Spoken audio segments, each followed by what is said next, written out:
During the course of a year, the Sun aspect angle made by Sun to zenith of local lunar point, varies, giving rise to extreme variations in illumination. Dawn-dusk orbit to noon-midnight orbit, hence payload operations, are planned optimally, as follows. During the dawn-dusk season, i.e. Sun angle W, R, T orbital plane, greater than 40 degrees, SA payload, is operated. During noon-midnight season, i.e. Sun angle W, R, T orbital plane, 40 degrees, optical payloads such as TMC-2, IIRS are operated. Class XSM and CHACE-2 are operated in all seasons. DFRS is operated as and when opportunities arise. Fig.1.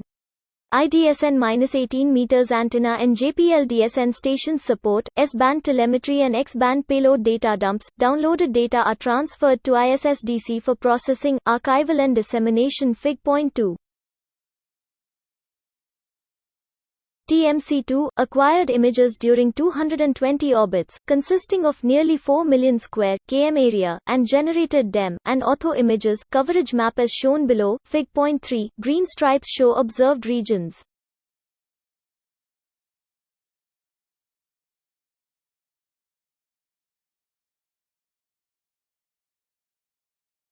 BK Basin region is located on the east limb of the Moon in the near side close to Mare Fecunditatis. It is a pre-nectarian impact structure which contain two rings of approximately 225 km and 450 km in diameter. This area is of scientific importance as it contains a type of light plains deposit that appears to lie on the top of an ancient basaltic surface. The image shows Balmer R and McLaurin D craters. The 1 km diameter ray impact crater system is clearly visible in the image. Fig 4. The digital elevation model DEM has been generated from the stereo triplets, fore, aft and nadir camera images.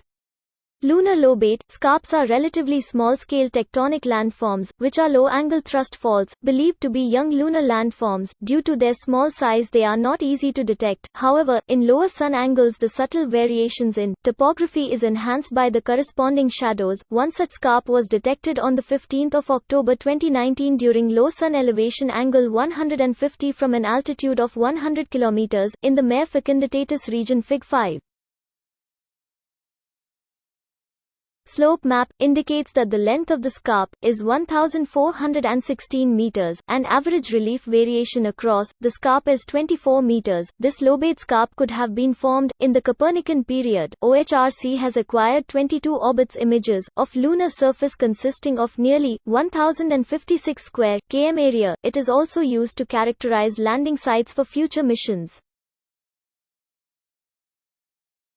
Boulders can be easily identified using OHRC images. Due to its very high spatial resolution, hundreds of boulders, ranging from 1 meter to 50 meters in diameter, are distributed within an ejector close to the crater rim. These boulders represent the deepest material excavated during crater formation. Boulders on the Moon's surface are often found around young impact craters. Apart from characterizing the landing sites, the OHRC images allow scientists to study boulder populations in the region of interest and help them interpret geologic features and derive geologic history for a region. The Moon uniquely reveals the surface elemental composition during solar flares, resulting in the incidence of X-rays on the sunlit lunar surface. Class an X-ray spectrometer on the Chandrayaan-2 orbiter has been measuring the resulting X-ray fluorescence photons since September of 2019, unveiling new elemental maps at kilometer scales like never before. On 29th of May, the Sun flared to a level of C9.3, the second strongest flare of 2020, and class caught secondary X-rays from fluorescence on the Moon as the orbiter flew over the rugged southern farside highlands. The X-ray spectrum shows direct and clear spectral signatures of major refractory elements, aluminium and calcium from the highland region, with additional evidence for lower amounts of Mg and Fe. Fig 7.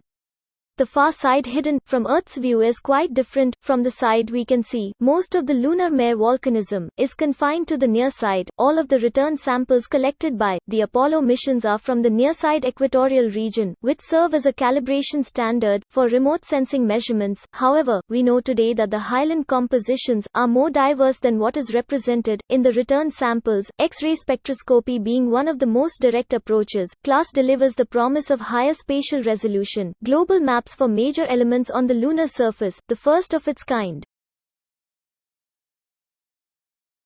XSM Solar X-ray Monitor XSM has been operational in orbit from September 2019 and has observed several flares, including many low-intensity events. Modeling these spectra with theoretical models help us in understanding the evolution of physical properties of the corona during solar flares.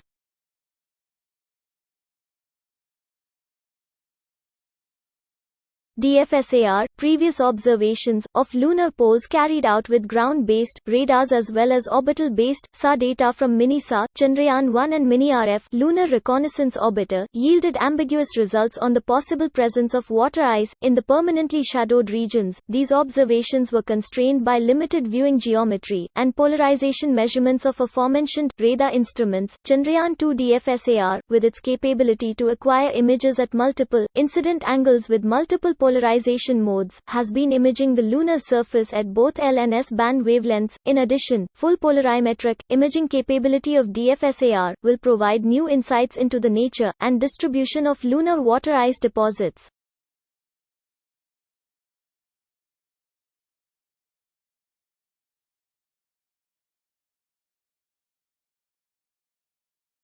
Above Figure 9 shows images of various radar parameters over a part of Pari crater lying within a permanently shadowed region (PSR) in the lunar North Pole, derived from DFSAR L-band polarimetric data. The analysis of the radar parameters shows that some of the secondary craters within Pari have anomalous circular polarization ratio (CPR) values associated with anomalous scattering entropy and volume scattering within the crater interiors, and are ideal candidates for bearing water ice. Craters with similar values of CPR in both interior and exterior regions can be interpreted as fresh craters with the presence of wavelength scale rock fragments and not water ice or other volatiles. SAR backscatter intensity is highly influenced by small scale surface roughness and dielectric constants of lunar regolith. These two parameters are also crucial for identification of regions with probable presence of lunar volatiles such as water ice.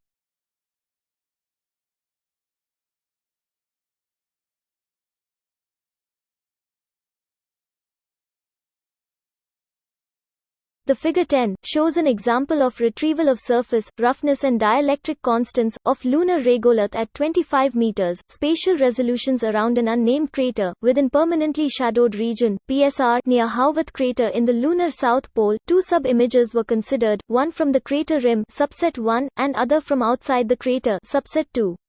These images are used to retrieve the dielectric constant and surface roughness using L-band polarimetric data acquired on October 19, 2019, using two-layer scattering model. From the model inversion, it is observed that within the crater rim, a subset of pixels show very low dielectric constant and low surface roughness, most likely suggesting the presence of water ice. There were no pixels with low dielectric constant outside the crater rim. Further analysis is in progress and regions identified to hold water ice will be confirmed with the help of other radar parameters from DFSAR.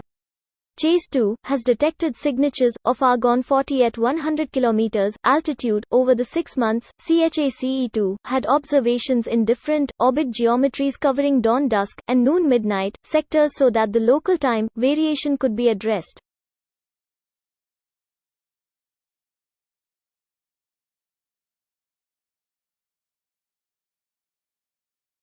After applying instrument calibration factors and the additional correction factor suggested by Sridharan et al. 2015, the argon densities agree with the previous observations by LACE Apollo. The primary sunrise peak and the secondary peak during sunset are represented. These are CHACE-2 observations from low latitude region 30 degree with favorable roll angle. These results confirm the day-night variations observed by Apollo surface instrument locally. CHACE-2 is designed to generate global distributions for the first time.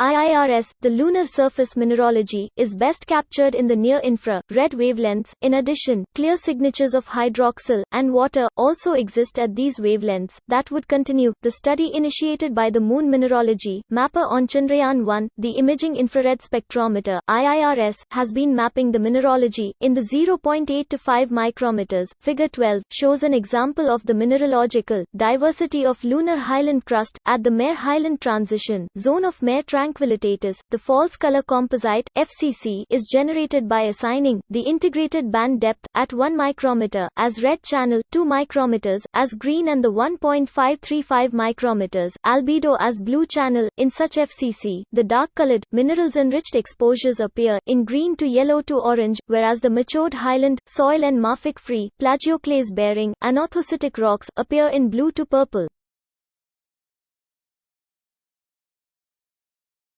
DFRS, radio occultation, is a widely used technique for sounding the atmospheres of planets. The dual-frequency radio science experiment uses X and S band to sound the ionosphere of the Moon, assisted by the radio receiver at the ground station IDSN. The refraction of the radio signals, measured from multiple occultation events, can provide evidence of the presence of steady or time-dependent changes in the neutral and ionized components above the surface.